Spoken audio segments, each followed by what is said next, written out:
ಬೆಂಗಳೂರಲ್ಲಿ ಭರ್ಜರಿಯಾಗಿ ಮಳೆಯಾಗ್ತಾ ಇದ್ರೆ ವಿಜಯಪುರದಲ್ಲಿ ಬಿಸಿಲಿನಿಂದ ಕಣ್ಣೀರ ಹೊಳೆ. ಬಿಸಿಲ ತಾಪಕ್ಕೆ ಸಾಕಿದ ಮೀನುಗಳ ಮಾರಣ ಹೋಮ ಆಗಿದೆ. ಇಂಜಿನಿಯರ್ ಬದುಕನ್ನೇ ಬರ್ಬಾದ್ ಮಾಡಿದ ಬಿಸಿಲು.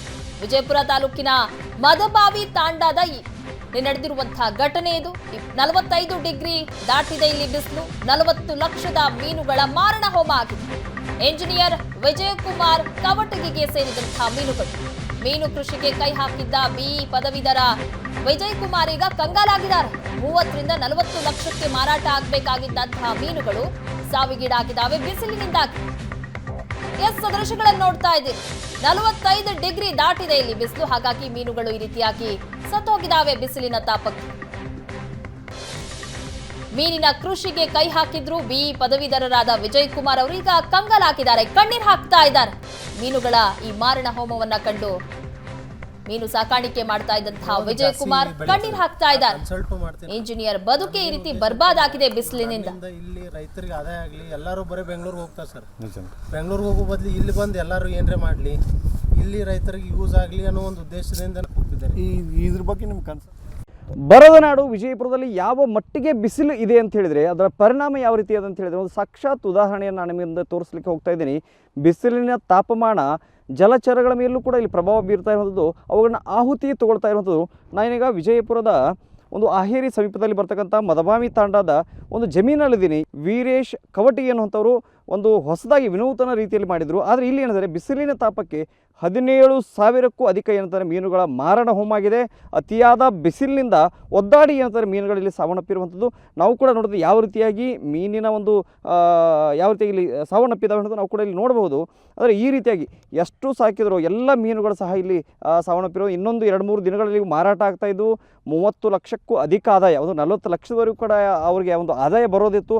ಆದರೆ 2 ದಿನ ಮುಂಚಿತವಾಗಿಯೇ ವಿಪರೀತವಾದಂಥ ಬಿಸಿಲು ಮತ್ತೊಂದು ಕಡೆಗೆ 45-46 ಡಿಗ್ರಿವರೆಗೂ ಸಹ ಏನಂತಂದರೆ ಇಲ್ಲಿ ಬಿಸಿಲಿನ ತಾಪಮಾನ ತಲುಪಿರುವಂಥದ್ದು.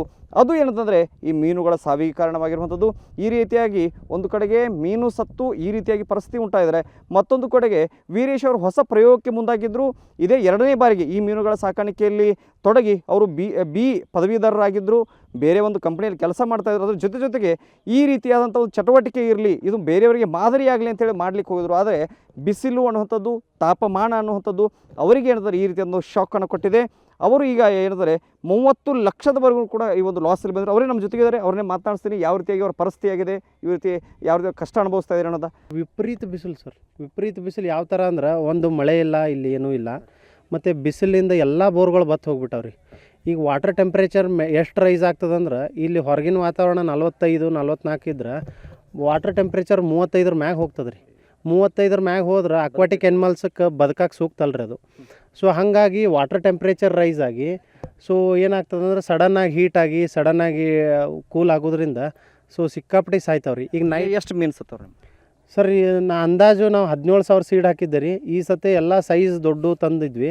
ಸೊ ಹಾಗಾಗಿ ಎಕ್ಸ್ಪೆಕ್ಟೇಷನ್ಸು ನಮಗೊಂದು ನಾನು ಕಮ್ಮಿ ಅಂದ್ರೂ 10 ಇಟ್ಕೊಂಡಿದ್ದೆ. ಬಟ್ ಇವಾಗೆಲ್ಲ ನಾವು ನೋಡಿದ್ರೆ ಮಿನಿಮಮ್ ಒಂದು 14 ರಿಂದ 15 ಟನ್ ನಮ್ಮದು ಒಳಗಿತ್ತು, ಇಳುವರಿ ಇತ್ತು. ಎಷ್ಟು ಇನ್ವೆಸ್ಟ್ ಮಾಡಿದ್ರಿ ಈಗ? ಸರ್ ನಂದು ಒಂದು 18 ಲಕ್ಷ ರೂಪಾಯಿ ಫೀಡೇ ಇನ್ವೆಸ್ಟ್ ಮಾಡಿದ್ದೆ. ಸೊ ಒಂದು 2-2.5 ಲಕ್ಷ ಮರಿಗಳಿಗೆ ಹಾಕಿದ್ದೆ. ಅಪ್ರಾಕ್ಸಿಮೇಟ್ ಒಂದು 20 ಲಕ್ಷ ಮತ್ತು ಕರೆಂಟು ಅದು ಇದು ಸೇರಿ ಒಂದು 22 ಲಕ್ಷ ತನಕ ಹೋಗುತ್ತೆ ಸರ್ ನಂದು. ಸರ್ ಈಗ ಅದು ಲಾಸು ಪ್ಲಸ್ ಅದ್ರ ಜೊತೆ ಆದಾಯ ನನಗೆ ನೆಟ್ ಆದಾಯ ಏನಂತಂದ್ರೆ ನನಗೆ ಇದೆಲ್ಲ ಮಾರಿದ್ರೆ ನನಗೊಂದು 35 ಲಕ್ಷದಿಂದ 40 ಲಕ್ಷ ಬರ್ತಿತ್ತು. ಸೊ ಒಂದು 10 ರಿಂದ 15 ಲಕ್ಷ ಮಿನಿಮಮ್ ನೆಟ್ ಇನ್ಕಮ್ ಇರ್ತಿತ್ತು. ಸೊ ನನಗೆ ಇನ್ಕಮ್ ಬಿಡ್ರಿ, ಈಗ ಹಾಕಿದ್ದ ಬಂಡವಾಳನೂ ಬರದೇ ಇರೋ ಥರ ಕಂಪ್ಲೀಟಾಗೆಲ್ಲ ಹೋಗತ್ತೆ ಸರ್. ಇದ್ರ ಜೊತೆ ನಮ್ಮ ಕನಸುಗಳು ಹೋದು, ನಮ್ಮ ಆದಾಯನೂ ಹೋಯ್ತು, ನಮ್ದು ಅರ್ಧ ಜೀವನನೇ ಹೋದಂಗೆ ಆಗ್ಬಿಟ್ಟೆ ಸರ್. ಈಗ ಎಲ್ಲ ಸತ್ತು ಬಿಟ್ಟವ್ರಿ. ಅಂತೂ ಇನ್ಸಿಡೆಂಟ್ ಆಗಿತ್ತು, ಏನಾಗ್ಬಿಟ್ಟು ಸರ್ಕಾರ ಒಂದು ಹೆಜ್ಜೆ ಮುಂದೆ ಬಂದು ಈಗ ನಮಗೆ ಹಿಂಗಾಗೈತಿ, ಅದಕ್ಕೆ ನಾವು ಅದೀವಿ. ನಾವು ಇನ್ನೂ ನಮ್ದು ಈಗ ಇಷ್ಟ್ರ ಮೇಲೆ ನಾವು ಧೈರ್ಯ ಕಳ್ಕೊಂಡಿಲ್ಲ. ಸರ್ಕಾರ ನಮ್ಮ ಬೆನ್ನಿಗೆ ಏನಾರು ನಿಂತು ಇದು ಮಾಡಿರಿ, ಇದಕ್ಕೆ ಏನಾರು ಸರ್ಕಾರದಿಂದ ಕೊಡಿಸ್ತೇವೆ ಅಂದ್ರೆ ನಾವು ಮತ್ತೆ ಮುಂದೆ ಇನ್ನೂ ರೈತರಿಗೆ ಈಗ ಏನೋ ತಪ್ಪು ಆಗ್ಯದ ನಮ್ಮ ಕಡೆಯಿಂದ. ಈ ತಪ್ಪು ಸರಿ ಮಾಡ್ಕೊಂಡು ಕಿಸಿಂದ ಇನ್ನೂ ಹೆಂಗೆ ಬೆಳಿಬೇಕು ನಾವು, ಬಿಜಾಪುರ ಜನತೆ ಎಲ್ಲ ಹೆಂಗೆ ಬೆಳಿಬೇಕಂತ ಇದು ಮಾಡಕತ್ತೀವಿ ರೀ. ಬಟ್ ಈಗ ಏನು ಹೇಳಬೇಕಂತ ಗೊತ್ತಾಗಲ್ಲ. ನಾವು ಕೂಡ ಕೇಳ್ತಾ ಇದ್ದೀವಿ, ಸಾಕಷ್ಟು ದುಃಖದಲ್ಲಿದ್ದಾರೆ, ಮತ್ತೊಂದು ಕಡೆ ಕಣ್ಣೀರು ಹಾಕ್ತಾ ಇದ್ದಾರೆ. ಅವರು ಹೇಳುವಂಥದ್ದಿಷ್ಟೇ, ಈ ರೀತಿಯಾಗಿ ಲಾಸ್ ಆದಾಗ ಸರ್ಕಾರ ಬೆನ್ನಿಗೆ ನಿಲ್ಲಬೇಕು. ನಿಂತರೆ ನಮಗೊಂದು ಮುಂದೆ ಒಂದು ಏನಾದರೂ ಸಾಧನೆ ಮಾಡೋಕ್ಕೆ ಧೈರ್ಯ ಆಗುತ್ತೆ. ಮತ್ತೊಬ್ಬರು ಯಾರಾದರೂ ಈ ಹೊಸ ಪ್ರಯೋಗಗಳಿಗೆ ಮುಂದಾಗ್ತಾ ಇದ್ದಾರೆ ಅಂತ ಇವರಿಗೆ ಸ್ಫೂರ್ತಿ ಆಗುತ್ತೆ. ಇಲ್ಲದೆ ಹೋದರೆ ಎಲ್ಲವೂ ಕೂಡ ಏನಂದರೆ ಈ ರೀತಿಯಾಗಿ ನೀರಲ್ಲಿ ಹೋಮ ಅನ್ನೋ ರೀತಿಯಲ್ಲಿ ಆಗಿ ಹೋಗುತ್ತೆ. ನಮಗೆ ಸರ್ಕಾರ ಸಹಾಯಕ್ಕೆ ಬರಬೇಕು ಅಂತೇಳಿ ಮೊರೆ ಇಡ್ತಾ ಇದ್ದಾರೆ. ವಿಜಯಪುರದ ಕ್ಯಾಮರಾಪ್ಪನ ಜೊತೆಗೆ ಷಡಕ್ಷರಿ ಶನೆಟ್, ಸುವರ್ಣ ನ್ಯೂಸ್.